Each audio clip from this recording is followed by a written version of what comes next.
Welcome to Lento English. Ready to level up your English? Here we learn through stories, slow, clear, and fun. Listen, relax, and enjoy the journey.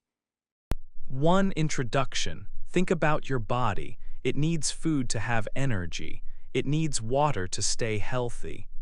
Without food and water, your body cannot work well. Your brain is similar. Just like your body needs food and water to be strong, your brain needs social connection. This means talking to people, spending time with friends, or being part of a group. Our brain is built to connect with others, and this is very important for staying healthy, like eating well or sleeping enough. But what happens when our brain does not get this important connection? What happens if someone is alone for a long time? Our brains can change a lot in this situation. These changes can affect how we think, how we feel, and what we do every day. This story will help us understand more about this. First, we will learn why your brain likes friends. We will look at the parts of your brain that help you connect and the happy chemicals it makes when you are with people. Next, we will talk about what it truly means to be alone. We will understand the difference between choosing to be alone and being lonely for a long time. This story focuses on the effects of long-term lack of contact. After that, we will discover how a lonely brain can change. We will see how some brain parts might change and learn about different brain chemicals when there is no social contact. We will explore how these changes affect your thinking, memory, and feelings. Finally, we will learn that your brain can get better. We will find out how connecting with people again can help. This story will give you simple ideas to build and keep good social connections. 2. Your brain likes friends. Our brain is a very special organ. It needs other people to work its best. We can say our brain is a social brain. It is built to connect with others. This need for connection is very strong. It is as important as needing food or sleep for our body. Our brain helps us understand others and be part of a group. It makes us want to spend time with friends and family. This natural desire for company is key. Several parts of our brain help us with social activities. One important part is the prefrontal cortex. This is at the front of our brain. It helps us make good choices. It also helps us understand social rules and how to act with other people. For example, it helps us know what to say or not say. It helps us understand what others might be thinking or feeling. This part is like our social guide. Another part of the brain is the amygdala. This small part helps us with our feelings. It helps us know if someone is happy or sad. It also helps us feel our own emotions during social times. The hippocampus is another important area. It helps us learn new things and remember old ones. Our social life uses this part of the brain often. We learn new names, faces, and stories when we are with others.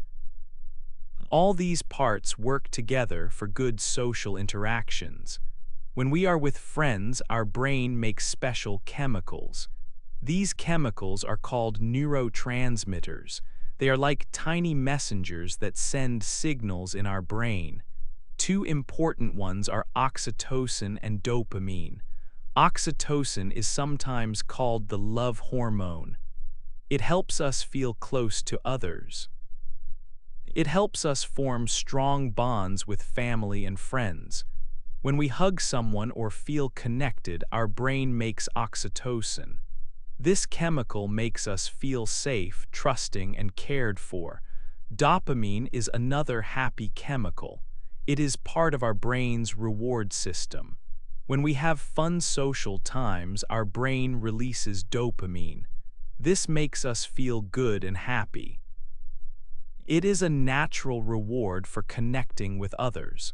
Because we feel good, we want to connect more and have more social experiences. This chemical helps us enjoy talking, laughing, and sharing. So our brain uses these chemicals to encourage us to be social. It makes connecting with others a pleasant and rewarding experience. This clearly shows how much our brain likes friends. 3.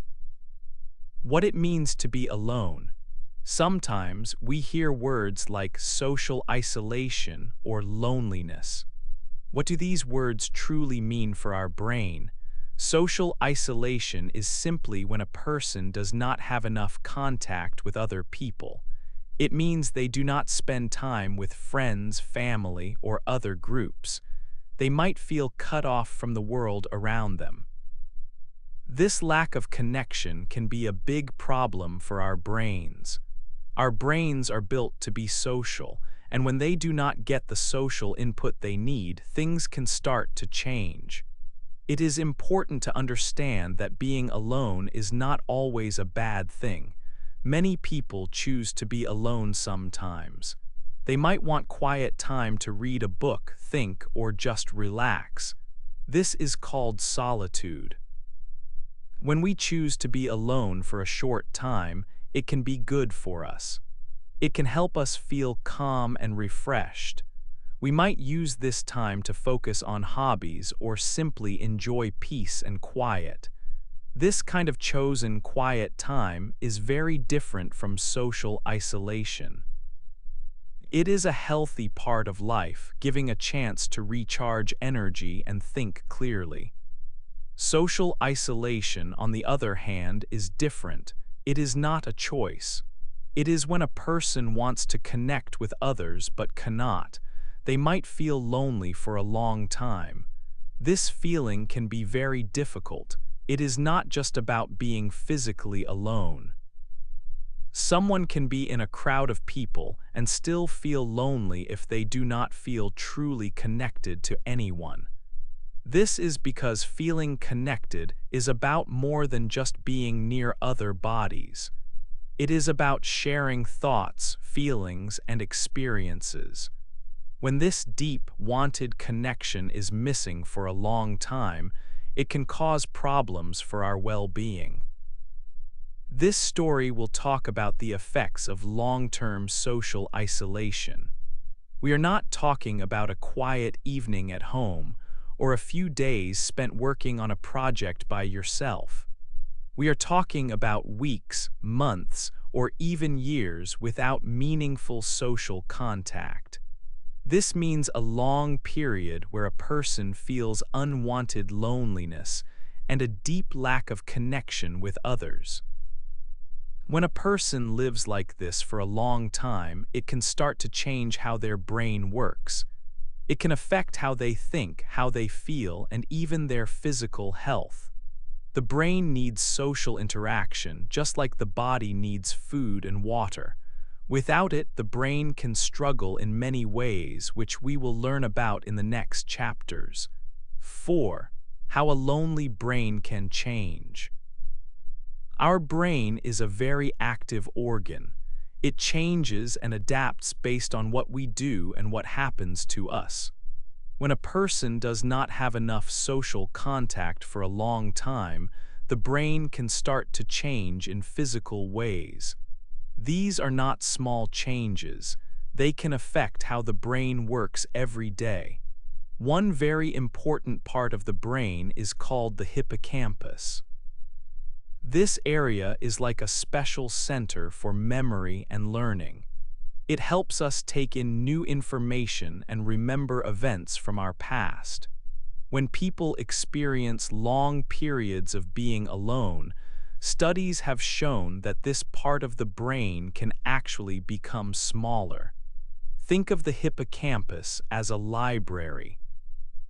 If the library gets smaller, it becomes harder to add new books or find the ones you already have. This physical change means that learning new things and remembering important information can become more difficult for someone who is socially isolated. Another key part of the brain is the prefrontal cortex. This area is located at the front of our head, just behind our forehead. It helps us with important tasks like making good decisions and understanding social rules. It also helps us plan things. Some research shows that people who feel very lonely for a long time may have less volume in this prefrontal cortex. This can lead to challenges when trying to decide things or when trying to understand what others might be thinking or feeling in social situations. The brain is literally changing its structure. The brain also has something called white matter. You can think of white matter as the brain's communication network.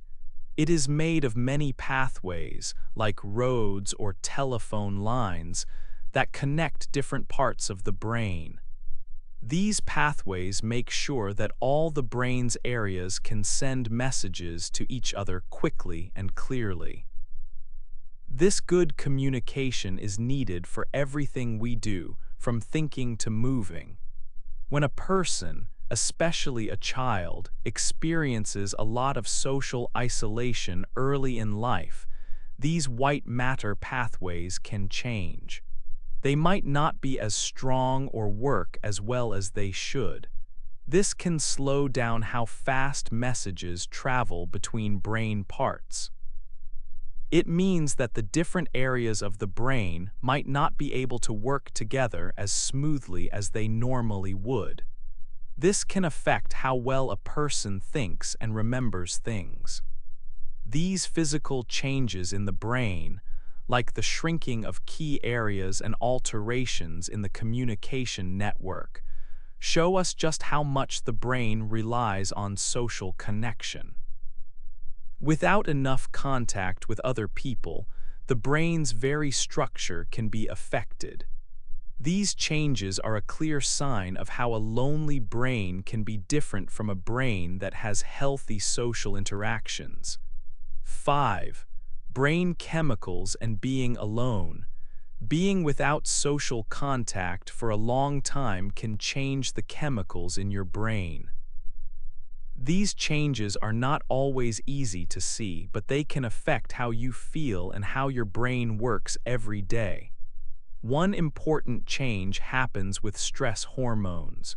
Your body has a special system that helps you react to stressful situations. This system is like an alarm.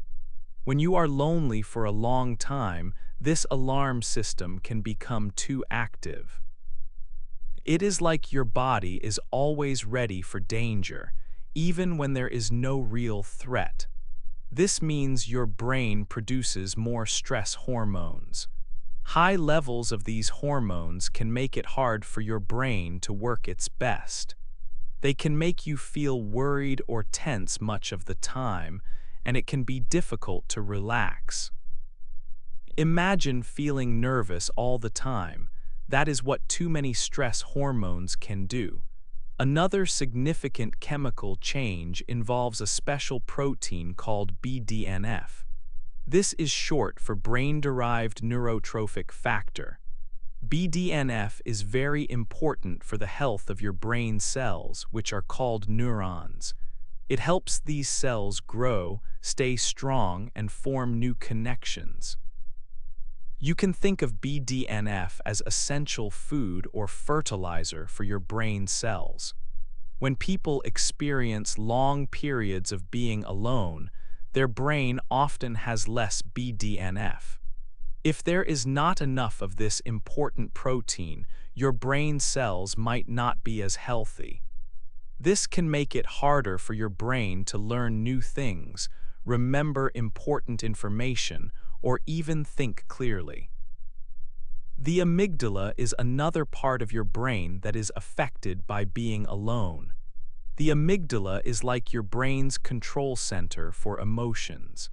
It helps you understand and react to feelings, especially strong ones like fear, sadness, or anger. When someone experiences long periods of social isolation, their amygdala can change. research shows it can sometimes become larger. When the amygdala changes in this way, it can make it harder to manage your feelings. You might feel emotions more strongly or find it difficult to calm down after a stressful event. This can lead to more problems with how you feel every day, making it harder to feel happy or peaceful. These chemical changes show us how deeply being alone can affect the brain's inner workings. They have a big impact on how your brain functions and how you experience the world around you. Understanding these changes helps us see why social connection is so vital for our brain's health. 6. Effects on thinking and memory. When a person is without social contact for a long time, it can change how their brain works. These changes can affect important abilities like thinking clearly and remembering things. It is like the brain's tools for these jobs do not work as well as before. One big effect is on learning and memory. It can become harder for the brain to learn new things. For example, trying to understand a new hobby or remember new information might feel more difficult. Remembering old information can also be a problem. Simple things like recalling what happened last week or remembering names can become a challenge. This happens partly because brain parts important for memory, like the hippocampus, can be affected. Also, certain brain chemicals that help nerve cells stay healthy might be at lower levels. These changes make it harder for the brain to store and get back information. Another area that can be affected is paying attention and making decisions. It can be hard to focus on one thing for a long time. For example, reading a book or listening to a long conversation might become tiring. The brain might find it hard to keep its focus. Making choices can also become more difficult. Even small decisions like what to eat for dinner might feel overwhelming. This is linked to changes in the prefrontal cortex, a part of the brain that helps us plan and think carefully. When this part of the brain is not working at its best, it affects our ability to concentrate and make choices. Long-term lack of social contact is also linked to a higher chance of developing dementia later in life. Dementia is a condition that makes it very hard to remember things, think clearly, and solve problems. It can make daily life very difficult. Research shows that people who are lonely for many years have a greater risk of getting dementia. This means that keeping our brains socially active is important not just now, but also for our future brain health. In summary, being without social connections for a long time can make it harder to learn, remember, pay attention, and make decisions. It can also increase the risk of serious brain conditions like dementia. These effects show how much our brains rely on social interactions to stay sharp and healthy. 7. How being alone affects feelings. In earlier chapters, we learned how being alone for a long time can make physical and chemical changes inside the brain. These changes are not just about how we think or remember things. They also deeply affect our feelings and our mental health. When people do not have enough social contact, it can lead to many difficult emotions. It is important to understand these feelings, as they are a direct result of how the brain reacts to being without others. These emotional shifts can make everyday life feel much harder.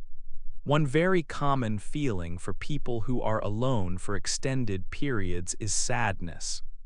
This sadness can become very strong, sometimes turning into what is known as depression. People might feel down most of the time, lose interest in things they once enjoyed, or feel very tired and without energy. At the same time, many people also feel more anxious. Anxiety means feeling worried or nervous a lot of the time. They might worry about small things or feel a general sense of fear without a clear reason. These feelings can make it hard to do simple daily tasks or enjoy quiet moments. Our brain has a special system to help us when we are in danger. It is called the stress response system. When a person is alone for a long time, this system can become too active. It is like an alarm that keeps ringing even when there is no real danger, making the body and mind feel like they are always ready to fight or run away. This constant feeling of being on alert can make it very hard to relax or sleep well. It can also make small problems feel very big and difficult to handle.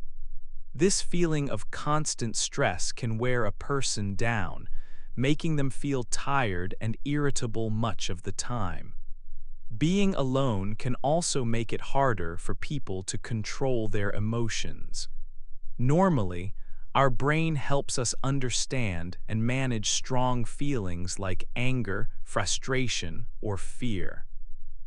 But when the brain experiences long-term isolation, this process can change.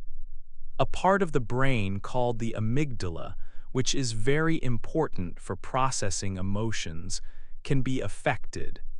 This can mean that feelings become very big and hard to stop once they start. People might find it difficult to calm down once they are upset, or they might react more strongly to things that would not bother them before. This can make daily life feel very challenging and confusing, and it can also affect how they interact with others when they do have contact. 8. The brain can get better.